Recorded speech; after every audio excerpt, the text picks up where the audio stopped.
Et voilà, maintenant nous allons aller à l'autre département. Et je crois que la technologie fonctionne maintenant. Alors, soyez bénis dans la présence du Seigneur ce matin. Nous allons parler d'un sujet particulier qui devrait vous intéresser. Et le titre dit à peu près tout sur le sujet. Un testament, ça ne fait pas mourir. Je me rappelle que le 22 avril 2020, mon papa est décédé. Mais il y a une chose que j'ai tout le temps appréciée, c'est que lorsque nous étions à la maison, si on avait des questions sur bien des choses de la vie, entre autres sa philosophie de la vie, il était tout le temps prêt de discuter, puis de nous laisser savoir, nous faire connaître sa situation et sa philosophie de la vie. Puis une chose que j'ai appréciée, c'est que les choses étaient pas mal réglées suite à son décès. Il y a une bataille qui est difficile lorsque vous avez un décès dans la famille. C'est la bataille que vous êtes en train de faire un deuil et les choses ne sont pas réglées en ce qui concerne certaines légalités, certaines situations testamentaires, certaines situations familiales. Mais lorsque ceci est réglé d'avance, il est possible pour vous de faire un deuil, parce que le deuil doit être fait, plutôt que d'être en chicane, en légalité, en situation de désaccord avec les membres de la famille. Et il y a une chose que je remercie le Seigneur grandement, c'est le fait que non seulement ma mère, mais aussi les 3 enfants sont tous au Seigneur. Alors, ça rend les choses beaucoup plus faciles à gérer dans ce genre de contexte. Mais pour nous, ce matin, je veux vous donner des principes de la parole de Dieu en ce qui concerne une planification future. Alors, débutons ensemble. Dieu a dit de ne pas se préoccuper du lendemain, n'est-ce pas? Mais il n'a jamais dit de ne pas planifier pour demain.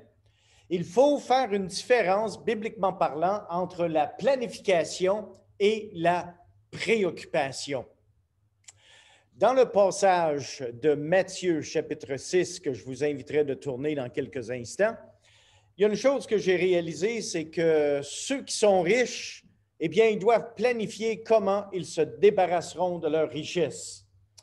Il n'y a rien de pire que quelqu'un qui a des richesses et qui n'a pas de testament. Parce que tout le monde a tendance à tirer la couverte de son côté pour essayer d'en avoir le plus possible parce que papa ou maman ou les deux n'ont pas planifié la situation du développement. Alors que les pauvres, eux, de leur côté, eh bien, ils doivent se préoccuper du lendemain, mais le Seigneur a dit de ne pas se préoccuper du lendemain. Je vous inviterai de tourner avec moi dans l'Évangile de Matthieu. On va lire 2 passages pour nous inspirer de certains de ces principes ce matin. Le premier est celui de Matthieu, chapitre 6, et j'aimerais débuter la lecture au verset 19. Le Seigneur dit quelque chose de très intéressant ici en disant « Ne vous amassez pas de trésors sur la terre, où la teigne et la rouille détruisent, et où les voleurs percent et dérobent, mais amassez-vous des trésors dans le ciel, où la teigne et la rouille ne détruisent point, et où les voleurs ne percent ni ne dérobent. » Alors, le problème ici n'est pas avec quelqu'un qui amasse, parce que le problème que nous voyons ici, c'est la banque que tu utilises. Est-ce que c'est une banque terrestre ou une banque céleste? Et c'est la différence que nous pouvons voir dans ce que le Seigneur est en train d'exprimer. Au verset 20, il dit « Amassez-vous des trésors dans le ciel ». Et au verset 21, « Car là où est ton trésor, là aussi sera ton cœur. » L'œil est la lampe du corps. Si ton œil est en bon état, tout ton corps sera éclairé. Mais si ton œil est en mauvais état, tout ton corps sera dans les ténèbres. Si donc la lumière est en toi, qui est en toi est ténèbres, combien seront grandes ces ténèbres? Nul ne peut servir 2 maîtres, car ou il haïra l'un et aimera l'autre, ou il s'attachera à l'un et méprisera l'autre. Vous ne pouvez servir Dieu et Mammon. Mammon, c'est le dieu des choses financières, de l'argent, si vous voulez. Verset 25, c'est pourquoi je vous dis, ne vous inquiétez pas pour votre vie de ce que vous mangerez, ni pour votre corps de quoi vous serez vêtus. La vie n'est-elle pas plus que la nourriture et le corps plus que le vêtement? Regardez les oiseaux du ciel, ils ne sèment ni ne moissonnent et ils n'amassent rien dans des greniers et votre Père céleste les nourrit. Ne valez-vous pas beaucoup plus qu'eux? Qui de vous, par ses inquiétudes, peut ajouter une coudée à la durée de sa vie? Et pourquoi vous inquiétez au sujet du vêtement? Considérez comment croissent les lys des champs. Ils ne travaillent ni ne moissonnent. Cependant, je vous dis que Salomon même, dans toute sa gloire, n'a pas été vêtu comme l'un d'eux. Si Dieu revêt ainsi l'herbe des champs qui existe aujourd'hui et qui demain sera jetée au four, ne vous vêtirez-il pas plus, à plus forte raison, gens de peu de foi? Ne vous inquiétez donc point et ne dites pas que mangerons-nous, que boirons-nous, de quoi serons-nous vêtus? Car toutes ces choses, écoutez bien ceci, ce sont les païens qui les recherchent. Au verset 34, ne vous inquiétez donc pas du lendemain, car le lendemain aura soin de lui-même. À chaque jour suffit sa peine. Tellement de bons principes que nous pouvons découvrir dans ce passage, mais nous pouvons clairement établir des principes de planification et des principes d'inquiétude. De s'inquiéter est péché. De planifier fait du bon sens, mais de planifier selon la volonté du Seigneur. Parce qu'il y a une chose qui est certaine. Évidemment, à moins que le Seigneur revienne nous prendre avec lui, nous allons tous, sans exception, subir la situation de Ésaïe, chapitre 38. Remarquez bien ce qui est arrivé à Ésaïe au chapitre 38. Nous lisons une de ces histoires particulières. Ésaïe 38, verset 1. En ce temps-là, Ézéchias fut malade à la mort. Ni vous, ni moi, nous savons comment nous allons mourir. Peut-être un séjour à l'hôpital. Peut-être que ce séjour va être long. Peut-être que ce séjour va être court. Peut-être qu'avec le temps, éventuellement, la maladie va nous emporter et nous allons mourir. Peut-être que ça va être un accident de voiture. Mais il y a une chose qui est certaine, mes amis. À moins que le Seigneur revienne, nous allons tous mourir. Le prophète Ésaïe, fils d'Amo, vint auprès de lui et lui dit, « Ainsi parle l'Éternel, donne tes ordres à ta maison, car tu vas mourir et tu ne vivras plus. » Moi, je vois le sens d'humour du prophète. Arrange tes affaires. S'il y a quelque chose qui est important dans la vie, en vertu de ce que nous savons s'en vient, la mort, nous devons s'organiser et planifier pour cette éventualité. Et le prophète arrive, puis il dit à Ésaïe, « Organise tes affaires, organise-toi bien parce que tu vas mourir. » Puis là, en plus, il dit, pour certifier, il dit, « Tu ne vivras pas. » Dans la situation d'Ésaïe, c'est-à-dire de cet homme Ézéchias, Ézéchias il était tout bouleversé par cette situation. Il se tourne de bord, la face contre le mur. Il pleure, puis il commence à dire à Dieu, « Mais Seigneur, je t'ai servi toute ma vie. » Puis là, il commence à réciter tout le résumé qu'il a fait pour Dieu pendant sa vie. Puis le Seigneur dit, « OK, envoie un autre prophète, puis dis-y que j'y donne un autre 15 ans. 15 ans de plus que sont à sa date d'expiration. » Imaginez-vous, tu viens d'avoir une date d'expiration de ta mort. Moi, je dis, ce gars-là était chanceux. Il était chanceux parce que nul parmi nous connaissons notre date d'expiration. Mais lui, il savait qu'à partir d'aujourd'hui, à partir de la visite du prophète, il allait avoir 15 ans. Mais malheureusement, il n'a pas utilisé ces 15 années avec beaucoup de sagesse. Un envoyé d'un des ennemis du peuple de la nation juive est venu visiter. Il a montré tous les trésors qu'il y avait. Puis finalement, un prophète est envoyé de Dieu puis il dit, tu n'aurais pas dû faire ça, mon gars. Maintenant, il y a quelqu'un qui va venir, va prendre tes fils, tes filles, en esclavage, ils vont prendre tous tes trésors, puis les écharpes, c'est ouais, mais quand est-ce que ça va arriver? Ça va arriver pendant que je suis vivant? Non, tu vas être mort. Ah, OK, c'est correct, pas de problème. Moi, je regarde les échanges et je dis, mais c'est malade, le gars. Il vient de savoir qu'il a 15 ans de plus, puis à cause qu'il a fait une bêtise, ses fils et ses filles vont être amenés en captivité, puis il dit, ah, ça n'arrivera pas pendant que je suis vivant, moi être mort. C'est un caractère assez intéressant. Mais il y a un principe qui est très clair dans ce passage. Prépare-toi, parce que tu vas mourir.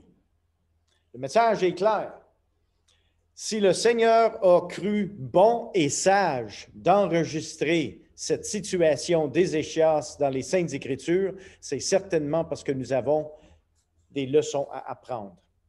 Dans le journal de Montréal de lundi le 2 juillet 2001, ça vous donne une petite idée comment longtemps que ça fait que je fais des journaux, n'est-ce pas?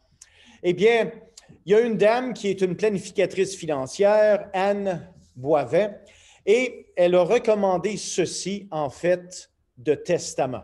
Et c'est elle qui a sorti l'expression « rédiger un testament, ça ne fait pas mourir ». Et j'ai lu l'article et j'ai pensé que c'était vraiment sage, spécialement dans le contexte québécois, parce que nous sommes liés avec certaines légalités que nous devons reconnaître. C'est certain que certaines de ces choses ne s'appliqueront peut-être pas dans d'autres situations ou d'autres contextes, mais ils vont certainement s'appliquer au Québec. Je me rappelle avoir enseigné sur ce sujet il y a plusieurs années, et à ce moment-là, on avait une dame, son nom c'était Madame Lafleur, fidèle aux rencontres, mais un jour, le Seigneur est venu chercher Madame Lafleur. Mais pendant que j'avais enseigné sur cette situation, Madame Lafleur avait écrit une belle lettre à son mari et à ses enfants. Elle me l'avait donnée. Et moi, je l'avais toujours gardée dans ma filière d'église cachetée. Je ne l'avais jamais ouverte. Au jour de son décès, j'ai dit, maintenant, c'est le temps d'ouvrir la lettre. Et c'était une belle lettre qu'elle avait écrite pour chacun de ses enfants et pour son mari. À la funéraille, j'ai pris cette lettre et je l'ai lue. Voici maintenant ce que votre mère a à vous dire. Quel beau témoignage à rendre. Et à la fin de la funéraille, j'ai remis une copie de cette lettre à tous les enfants et à son mari. Maintenant, est-ce qu'ils vont agir sur le désir de maman? Je ne le sais pas. Mais au moins, elle a pris le temps dans sa préparation de donner un dernier message pour ceux qui allaient rester derrière. En ce qui concerne le testament, eh bien, il y a plusieurs conséquences légales, fiscales et financières qui prennent naissance à notre mort. Si vous avez de l'argent, le gouvernement veut sa part. Les enfants veulent leur part. Votre mari ou votre femme, bien, ils en ont besoin, alors oui, ils aimeraient bien avoir leur part. Si vous n'avez pas d'argent et que vous avez des dettes, bien, les dettes passent dans le contexte familial aussi. Alors, c'est pour ça qu'il faut avoir un plan d'action. Il est donc important de rédiger un testament si on ne veut pas que nos proches héritent de frais, de délais et de problèmes au lieu d'hériter de nos biens. Plusieurs croient signer leur arrêt de mort en rédigeant leur testament. Pourtant, à ce que je sache, ça ne fait jamais mourir personne. Vous savez, malheureusement, on ne voit pas toujours la nécessité de rédiger un testament. C'est comme quand tu es en santé, tu as 20 ans, tu as le monde par la queue, tu es prêt à faire n'importe quoi, tu as des plans dans la vie. Il y a une chose que tu ne penses pas à mourir. Par contre, il y en a des jeunes d'une vingtaine d'années qui meurent, qui décèdent. Il y en a des jeunes d'une trentaine d'années qui meurent, qui décèdent. Il y en a des plus vieux aussi. Tu n'as pas besoin d'avoir 115 ans pour décéder. Parce qu'on ne connaît pas notre date d'expiration, on devrait planifier notre testament. On a tendance à croire que notre succession sera simple à régler. Il n'y a rien de pire que quelqu'un qui dit « Ben moi, je suis mort, j'en aurai plus de troubles. Les autres s'arrangeront avec tout ça. » Et ça, vraiment, là, c'est parce que vous n'aimez pas l'autre. Vous n'aimez pas les autres qui vont être obligés de se débrouiller avec la situation. Et ça, c'est important. C'est une marque d'amour de bien planifier sagement, parce que si toi, tu es parti, c'est vrai, tu n'en auras plus de troubles. Mais tout ce que tu as laissé en arrière, que ce soit des biens matériaux, que ce soit des dettes, l'autre va falloir qu'il y fasse faire face. Pourtant, le testament est le seul document qui parlera pour nous à notre mort. N'oubliez jamais ceci. Si vous voulez avoir une voix après votre mort, c'est votre testament qui va parler pour vous après votre mort et qui va avoir un poids légal. Alors, si vous êtes légalement marié et que vous décédez sans testament, il y en a déjà un testament qui est écrit dans la communauté québécoise. Eh bien, votre conjoint va hériter seulement du tiers de ce que vous avez et vos enfants se partageront les 2 tiers restants. Alors, si ça ne fait pas votre affaire, que vous voulez que votre femme ait le tout, eh bien, il faut que vous ayez un testament qui le confirme. Parce que sinon, le gouvernement du Québec a déjà pourvu un testament. Le tiers va à la femme ou au mari et les 2 tiers vont aux enfants. Chose quand même assez intéressante, la manière que le gouvernement a organisé ceci. Aussi, ça c'est très important, spécialement dans le contexte québécois, si vous êtes conjoint de fait, votre partenaire n'héritera de rien si vous ne laissez aucun testament en sa faveur. Le fait que les gens vivent ensemble ne leur donne, par ce fait même-là, aucun droit testamentaire, à moins qu'il y ait un testament. Quand tu es marié, tu en as au moins le 1 tiers si tu n'as pas de testament. Mais quand tu vis avec quelqu'un, tu n'as rien. Parce que la loi n'a pas encore reconnu le conjoint de fait.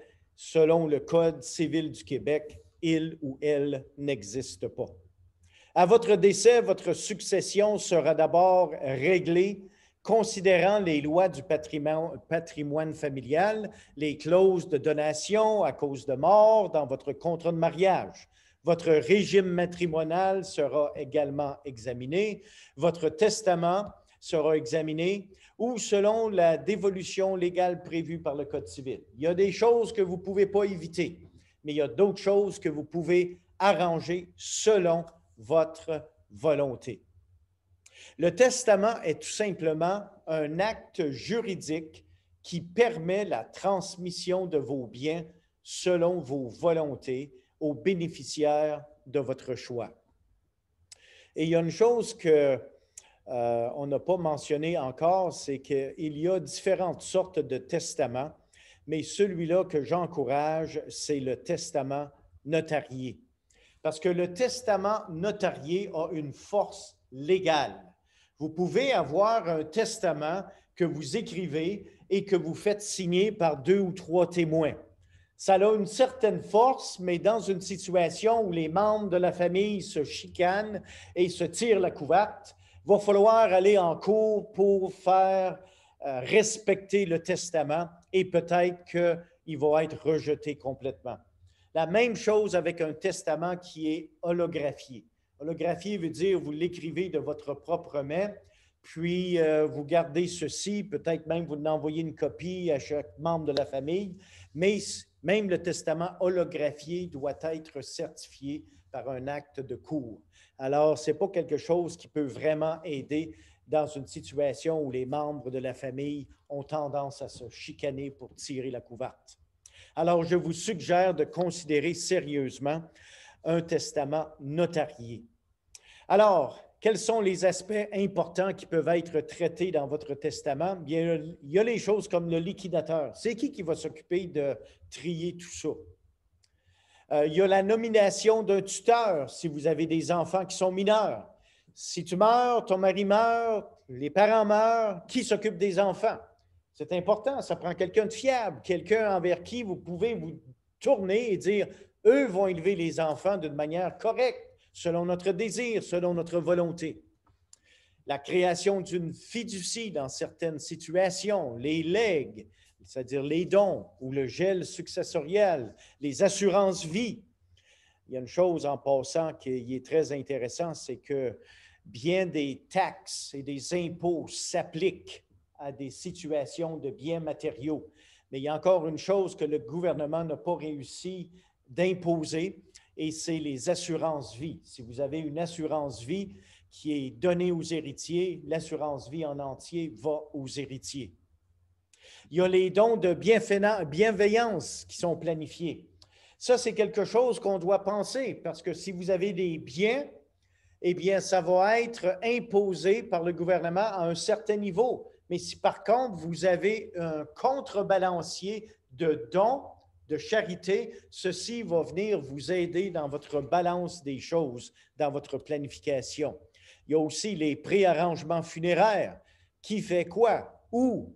Enterrer, brûler. Il y a tellement de différentes manières aujourd'hui que si tu as un des enfants qui ne veut pas que maman soit brûlée ou envoyée au crématoire, mais que les autres veulent, alors il arrive quoi? Eh bien, si maman l'a indiqué qu'est-ce qu'elle voulait, ça va être pas mal plus facile au niveau de la décision. Qui doit diriger un testament? Quand doit-on le faire? Comment et pourquoi? Et ces questions vont être répondues dans notre prochaine section ici. Alors, qui? Eh bien, toute personne majeure ayant un minimum d'actifs. Parce que même quelqu'un de 18 ans, s'il décède, il est considéré un adulte, alors les lois provinciales commencent à s'appliquer. S'il n'y a pas, par exemple, d'assurance-vie à 18 ans ou sous la protection d'une assurance-vie familiale jusqu'à 25 ans, alors dans cette situation-là, il y a quelqu'un qui va se ramasser avec la facture. Et ça pourrait être fort probablement les parents dans la plupart des cas. Quand doit-on planifier un testament? Et évidemment, le plus tôt possible. Pourquoi? Parce que tu ne connais pas encore ta date d'expiration. Ah! Alors, malgré qu'en réalité, les gens, généralement parlant, pensent à rédiger un testament ou à le modifier suite à un événement, par exemple la naissance d'un bébé, l'achat d'une maison, un divorce, un mariage. Dans des événements majeurs, on dit peut-être que je devrais avoir quelque chose de légal pour que si jamais quelque chose arrive. Mais le fait n'empêche pas qu'à partir de 18 ans, vous devriez avoir un testament. Alors, comment en faire? Eh bien, il existe 3 principales formes de testament. Je vous les ai mentionnées tout à l'heure. Un testament notarié, un testament devant témoin et un testament holographe. Alors, le testament notarié est sans doute celui qui occasionnera le moins de soucis à vos héritiers. Les 2 autres types de testament, c'est-à-dire le testament devant témoin et le testament qui est holographié, eh bien, dans ces 2 types, ils devront être homologués à votre décès, ce qui occasionnera des délais et des frais. Ne faites pas votre testament sur disquette ou sur ordinateur ou sur vidéocassette. Pourquoi? Parce que la loi ne reconnaît pas encore ce genre de testament moderne. Alors, si tu penses prendre une petite enregistreuse puis commencer à défiler toutes tes volontés et dire « voici ce que je veux », eh bien, ça, ce n'est pas reconnu par la loi. Ça, c'est pour ça que c'est important de le faire notarier. Alors, pourquoi faire un testament? Eh bien, pour s'assurer tout d'abord que la dévolution de vos biens se fera selon vos volontés. Il y a une chose qui est certaine, c'est qu'un corbillard n'a jamais de remorque. Avez-vous remarqué ça? C'est-à-dire que tous tes biens restent derrière.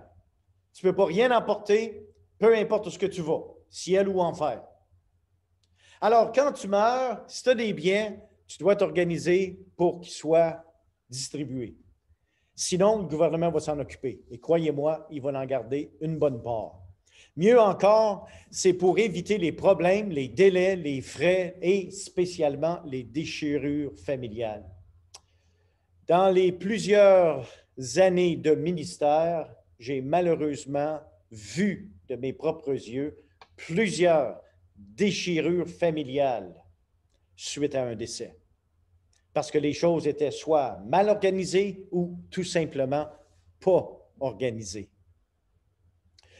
Quand vous rédigez votre testament, vous devriez penser à faire une planification successoriale qui permet l'élaboration de structures de dévolution tout en maximisant la situation à votre décès parce qu'il y a l'aspect fiscal. Quand quelqu'un meurt, eh bien, il y a quelqu'un qui doit faire un rapport d'impôt l'année qui est décédé et l'année après qui est décédé. Et ça, c'est important parce qu'on veut donner à César ce qui appartient à César, mais pas plus. Pas plus. Alors ça prend une planification. Et ça prend une planification fiscale, légale, financière et parfois familiale. La planification testamentaire prévoit aussi les conséquences administratives et civiles et servira à réduire le fardeau fiscal de la succession et à favoriser vos légataires. En d'autres mots, on doit donner une certaine portion à César, mais essayons d'en laisser le plus possible à ceux qui nous appartiennent, les membres de notre famille. Ne laissez pas vos proches vivre des histoires d'horreur en essayant tant bien que mal de régler votre succession en plus de vivre un deuil. C'est ça qui arrive malheureusement bien des fois, c'est que la planification suite à la mort n'a pas été faite et conséquemment, la famille se ramasse non seulement avec un deuil d'une personne bien-aimée, mais avec toutes les légalités qui sont tout croche et mal administrées. La liquidation d'une succession n'est pas une tâche simple. Pour celui-là qui est exécuteur dans une situation de testament, ce n'est pas nécessairement simple, mais si au moins il y a une direction claire, ça va être beaucoup plus facile pour celui qui est le liquidateur. Planifiez dès maintenant, rédigez votre testament et vous pourrez ensuite mourir en paix. Quelle belle phrase! Planifiez votre testament pour que vous puissiez mourir en paix.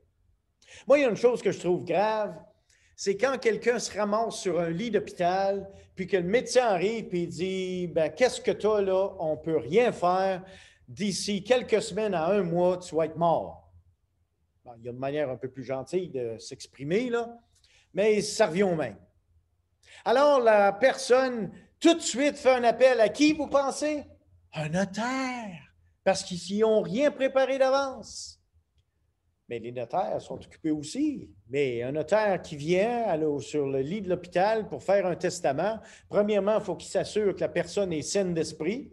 Quand tu es rendu malade à la mort, comme les échéances, des fois, ils ne peuvent pas toujours te déclarer sain d'esprit. Il faut le faire quand on est sain d'esprit, parce que sinon, les volontés ne seront jamais exécutées. Dans la préparation de votre testament, considérez les principes bibliques suivants. Il y a des principes bibliques et j'aimerais vous les communiquer. Alors, le premier, c'est que oui, nous devons donner à César ce qui appartient à César, mais pas plus. Parce qu'on veut que les biens et les investissements qui sont taxables à la César, mais les assurances-vie, par exemple, ou certains des biens peuvent et doivent aller à la succession. Réalisez que vous n'emportez rien avec vous, alors pourquoi ne pas planifier de faire du bien avec vos possessions? Oui, il y a les enfants, il y a la famille, mais il devrait aussi avoir les organismes à but non lucratif qui nous tiennent à cœur. Parce que, comme je vous ai expliqué tout à l'heure, si vous faites certains dons aux organismes à but non lucratif, ceci va venir compenser certains éléments que vous devez à César. Alors, César va en avoir moins et légalement moins, et vous allez en avoir autant pour les enfants, mais aussi pour les organismes à but non lucratif que vous désirez soutenir.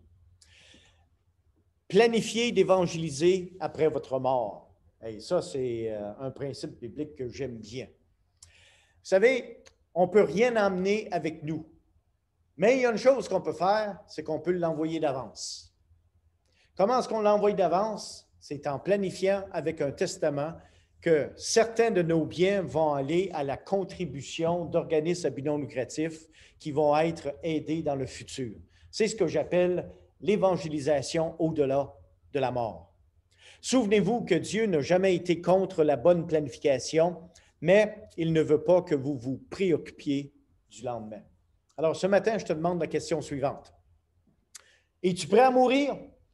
Si Dieu t'envoie un prophète aujourd'hui et dit « Organise tes affaires, tu vas mourir. » Es-tu prêt?